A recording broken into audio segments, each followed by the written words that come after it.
اسکندر مقدونی یک فاتح بود، کشورگشا بود. وقتی کشورها رو فتح میکرد، روستاها رو، شهرها رو، به هر روستایی که میرفت، شهری میرفت، اول میرفت قبرستون، رفت سراغ قبرها رو گرفت، دید عجیبه، قبرها بزرگ ولی سن نوشته 4 سال، 5 سال، 3 سال، 2 سال، 1 ساله. تعجب کرد، آخه اینجا پیرمرد نداشته؟ قبرستان بزرگ، سنها خیلی کم، خیلی اندک، قبرها بزرگ. وارد روستا شد، از رئیس اونجا سوال کرد جریان چیه؟ شما مگر مرداتون نمیمیرن؟ گفت چرا میمیرن مردامون؟ گفت چرا همه 4-5 ساله 3 ساله؟ گفت ما عادت داریم هر کس که میمیرد عمر مفیدش رو قبرش میذاریم.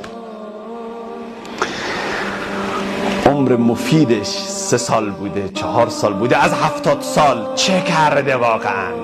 اونها رو میذاریم. بقیه که به درد نمیخوره، بقیه که عمر نیست، بقیه که سرمایه نیست، بقیه که هدر داده، اون دقایق و ثانیه هایی که از عمرش دقیق گذشته، اونهایی که کارهای مفید انجام داده، اونهایی که در خدمت خلق بوده، اونهایی که برای رشد تعالی بشریت مصرف کرده، ما اونها رو محاسبه میکنیم.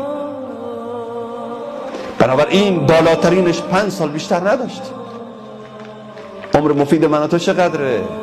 آی جوان 40 ساله، آی پدر 60 ساله، بعضی ها 60 سال از خدا عمر گرفتن، اگر خوب دقیق حساب بکنن 3 روز عمر مفید نداشتن. بعضی ها 70 سال از خدا عمر گرفتن ولیکن 1 ماه عمر مفید نداشتن، برای خود و بشریت مفید نبودن.